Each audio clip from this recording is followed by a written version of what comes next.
Nav, we are bringing up Peter Nyeko from Pearl, Mandulis from Uganda.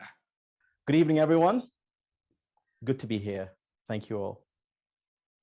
The future does have a name, and its name is hope.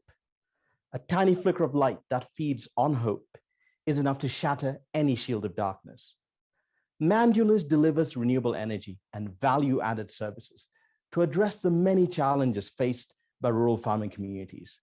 These challenges are not only close to our hearts in Mandulis, but actually tell the story of mine and every early childhood spent in rural Africa.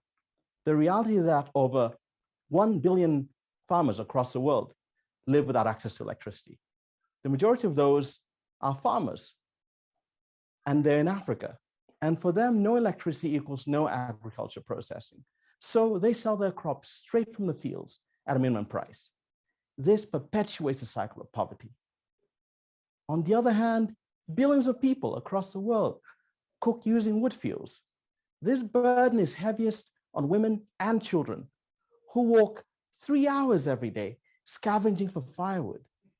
Now, for women like Annette, a mother in the greater Virunga landscape in Western Uganda, they risk being trampled by elephants, as her neighbor was a couple of months ago, while collecting firewood to cook food for her grandchildren. Now, even when they get home, and after they've cooked for their children, women and children are still forced to smoke so much. They inhale as much smoke as you're smoking 2 packs of cigarettes each day. I know it sounds sad, because it is, but there is hope. At Mandulis, we have a solution. We deliver productive energy that is affordable, reliable, and sustainable. We use bioenergy technologies to transform agriculture residues into electricity, clean cooking biogas, and biofertilizer.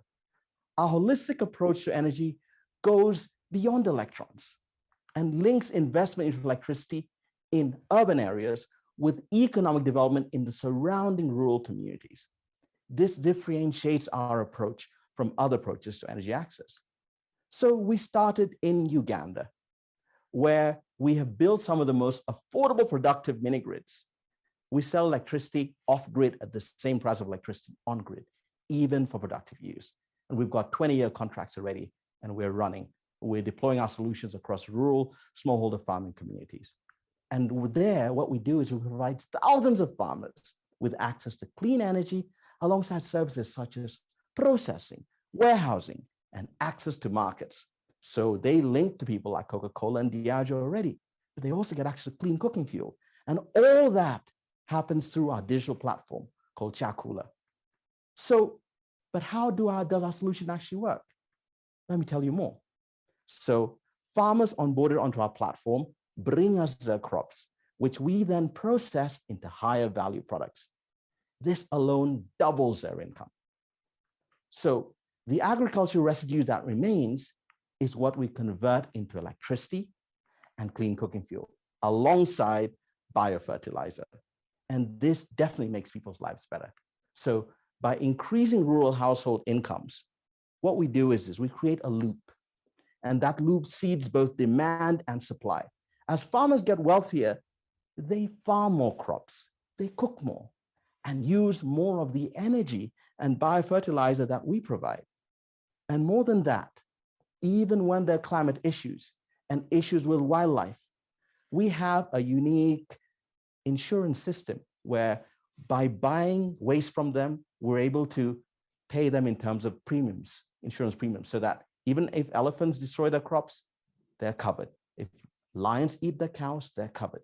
This integrated approach delivers energy security alongside food security, alleviates poverty, but crucially gives us climate resilience as well. As a result, our impact is immense. It's not just environmental. I know we save a lot of tons of CO2.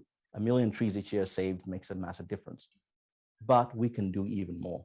With your support, we can add an additional 60,000 refugee farmer households to our ecosystem. So I told you about Annette earlier. On one side of the national park, we have Annette in Kasese. On the other side, in Kamwenge, we've got refugee settlements. And we need those refugees to also access everything that Adat and her family are accessing. I know that. I was a refugee in a settlement when I was a kid, and I went collecting firewood with my mother. So I know how important that is. But how will we do that even more? We'll spend half the money on onboarding these refugee farmers onto our platform. We'll spend a quarter of the money to actually use satellite mapping to map those additional farms.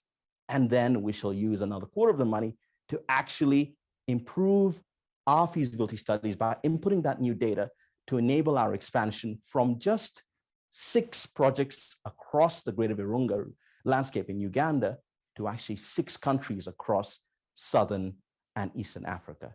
And what will that look like? 60,000 refugee farmers impacted by our solution, doubling our impact to 1 million people, and growing the impact of our project across East and Southern Africa. Doesn't that sound great?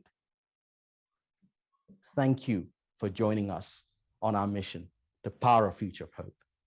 Let's turn this into just what our colleague said earlier. Wow. Thank you. God bless you. Thank you, Peter.